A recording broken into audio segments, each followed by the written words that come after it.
오늘도 반갑습니다. 맛있는 글씨 글맛입니다. 오늘은 여러분에게 책 한 권을 소개해 드리려고 합니다. 시사중국어사에서 출간한 책인데요. 책은 시사중국어사에서 제공해 주셨고요. 현대 중국어에서 가장 많이 쓰이는 한자 365개를 골라서 단어와 문장, 그리고 원어민 음성까지 들을 수 있도록 구성된 점이 특징입니다. 그리고 제가 여러분께 자원, 즉 어떤 한자가 생겨난 배경을 자주 설명드렸었는데요. 이 책에서도 그림과 갑골문, 옛 글자인 금문 등을 통해서 한자의 형태와 뜻을 쉽게 이해할 수 있도록 만들었습니다. 기본적인 한자와 중국어까지 접근하고자 하시는 분들께 많은 도움이 될 수 있을 것 같아서 이번 시간엔 이 책에서 몇 개의 한자를 골라서 함께 보는 시간을 갖도록 하겠습니다. 그럼 오늘의 여행 시작합니다. 첫 번째 한자로 간단한 것부터 볼까요? 바로 말마입니다. 이건 갑골문에 있던 말 모양이 문자로 변하게 된 건데요. 책에서 보이는 말마는 우리가 아는 마와 모양이 많이 다릅니다. 네, 이게 간체자라고 불리는 한자입니다. 그런데 잘 보면 말마의 모습이 보여요. 간체자를 만들 때 대충 만들지 않았습니다. 한자를 빠르게 흘려 쓰는 초서체의 모양을 본뜨기도 했는데요. 말마가 그렇습니다. 여러분 장기에서 이렇게 생긴 말을 보셨을 건데요. 이게 말마예요. 간체자의 말마와 무척 닮았습니다. 이 한자의 발음 어떻게 될까요? 피닌이라고 하죠. 책에 알파벳 모양의 병음이 써 있어서 중국어 발음도 함께 알 수 있는데요. 이 한자의 발음은 마라고 합니다. 그런데 위에 줄이 이렇게 그어져 있죠. 이건 성조를 나타내는데 이건 삼성이에요. 낮게 시작해서 잠시 머물러 있다가 올라가는 소리 기호예요. 그래서 마 이렇게 읽습니다. 성조가 나왔으니 좀 알아볼까요? 1성부터 4성까지 있는데 발음 기호가 이렇습니다. 1성은 높고 평탄한 음이 계속됩니다. 그래서 마 이렇고 2성은 낮은 소리에서 높은 소리로 올라가는 소리예요. 그래서 마 이렇죠. 그리고 지금처럼 3성은 낮게 머물러 있다가 올라가죠. 그리고 4성은 위에서 강하게 내려주는 소리 마 이렇습니다. 1성부터 4성까지 읽어보면 마 이렇습니다. 1성의 마는 어머니를 뜻해서 마마 이러면 엄마의 뜻이 되고요. 2성의 마는 3배로 소재인 마를 뜻합니다. 3성의 마는 마를 뜻하는 마, 그리고 4성의 마는 욕을 한다는 뜻으로 마 이렇게 나뉜답니다. 다시 책을 볼까요? 정자체의 한자를 먼저 쓰고 간체자를 옆에 써보도록 할게요. 이렇게 말마를 써줍니다. 총 10획입니다. 간체자는 틀만 가져왔는데 이렇게 씁니다. 총 3획이죠. 3획입니다. 이것도 더 흘려서 쓰면 2획으로 줄일 수도 있죠. 기존의 한자가 너무 복잡해서 문맹률이 높았기 때문에 이렇게 줄여 쓰게 된 건데 간체자는 중국에서만 쓰는 게 아니에요. 효율을 중시하는 싱가포르에서도 쓰고 있습니다. 그리고 책에서는 말마가 들어간 한자들과 문장도 함께 소개하고 있습니다. 제 채널이 중국어를 가르치는 채널은 아니지만 한번 읽어볼게요. 너무 뭐라고 하진 마세요. 这匹马跑得真快. 这匹马跑得真快. 이 말 정말 빨리 달리네 라는 뜻입니다. 그리고 단어로 마차는 마처, 마루 등을 소개하고 있네요. 그럼 다음 한자 보시겠습니다. 이건 쌀포입니다. 이 한자는 뱃속에 있는 아기를 본뜬 한자인데요. 책에서는 그림으로 자궁 안에 있는 태아를 자세히 그려놓았습니다. 아기의 모양은 후대의 뱀사의 형태로 변했고요. 그래서 감싸다, 싸다는 뜻을 가지고 있고 가방의 뜻도 함께 가집니다. 그래서 현대 중국어에서는 가방과 포장의 뜻으로 많이 쓰이고 있어요. 이 한자는 간체자가 따로 없습니다. 이렇게 원래 간단한 한자는 그대로 쓰고 있죠. 이 한자의 발음은 어떻게 될까요? 위에 줄이 이렇게 그어져 있죠. 이건 1성이라고 했습니다. 높은 소리가 처음부터 끝까지 이어진다고 했으니 빠오 이렇게 읽습니다. 속이 있는 찐빵 종류를 빠오즈라고 합니다. 바오즈, 속을 싼 뜻이 되죠. 그리고 돈 전을 앞에 써서 钱包, 钱包라고 하면 돈 넣는 가방, 지갑이 된답니다. 그럼 다음 한자 하나 더 볼게요.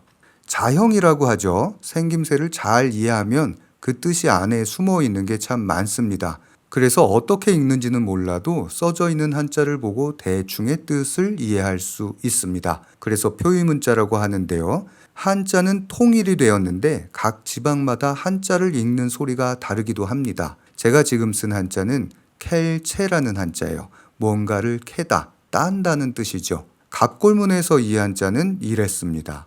책에서 그림을 아주 잘 그려놓았는데요. 손으로 과일을 따는 모양이었습니다. 이게 변해서 지금의 캘체가 된 거예요. 우리 발음으로는 채, 이건 아이의 구조이죠. 채, 차, 이. 그래서 우리 발음으로 에라는 발음은 아이 이렇게 분리가 돼서 아이로 변합니다. 사랑에는 아이, 연다는 개는 카이 이래요. 물론 예외도 있지만 대부분 그렇습니다. 그래서 삼성인 채는 차이 이렇게 변합니다. 채취하다라는 말이 있죠. 뜻은 같겠죠. 자이취, 자이취 이렇게 발음합니다. 여기에 풀초머리가 붙으면 차이가 되는데 이건 채소의 채가 됩니다.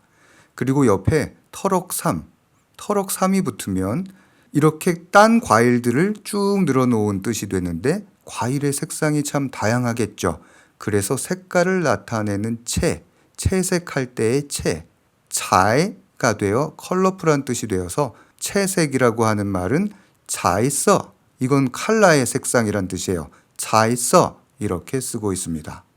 지금 쓰는 한자는 집실이라는 한자입니다. 이 책의 장점은 우리말 발음과 현대중국어 발음을 모두 기재해서 비교하기 쉽게 만들어졌어요. 집실은 사성으로 시로 읽습니다. 혀를 안쪽으로 조금 말아서 시라고 발음하면 됩니다. 집실은 집을 뜻하는 집면에 화살이 떨어진 모양을 본뜬 한자로 집 안을 뜻하는데 지금은 전반적으로 집, 방 이런 것들을 뜻하죠. 그래서 실내, 실외, 교실에 쓰고 있어요. 책에서는 실외를 시외, 그리고 실내는 시내, 그리고 교실은 教室라고拼音으로 표기되어 있습니다. 예문 외에도 간단한 경고문을 소개했는데요. 여기서는 실내 금지 흡연 이렇게 써 있고 발음은 室内禁止吸烟, 室内禁止吸烟. 실내에서는 흡연하지 말라는 경고문입니다. 한자 하나 더 보겠습니다. 이렇게 생긴 한자가 있는데요. 제가 지금 간체자로 썼는데 벌이라는 한자입니다. 여기 보시면 말씀 언이 이런 모양으로 변했는데 말씀 언을 빠르게 흘렸으면 이런 모양이 됩니다. 이게 간체자에서 이렇게 변했고 말씀 언을 뜻하는 한자예요. 책에서는 벌에 대한 설명을 쉽게 잘 설명했습니다. 정의의 그물로 잘잘못을 따지고 칼로 벌을 준다는 뜻이죠. 즉 누구 말이 맞는지 듣고 판단하고 처벌한다는 뜻에서 벌이 된 겁니다. 그림을 통해 보니 좀 더 이해가 쉽긴 합니다. 벌줄 벌의 중국어 발음은 파 이렇게 이성이에요.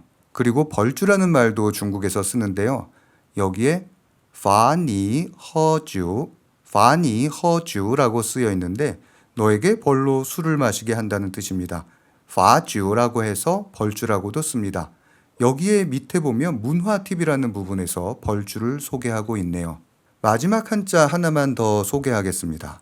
이건 지난번에도 제가 소개했던 한자, 향기향이라는 한자예요. 쌀을 입에 물고 씹었더니 단맛이 난다고 해서 입에 향기가 난다는 뜻으로 향기향이 된 건데요.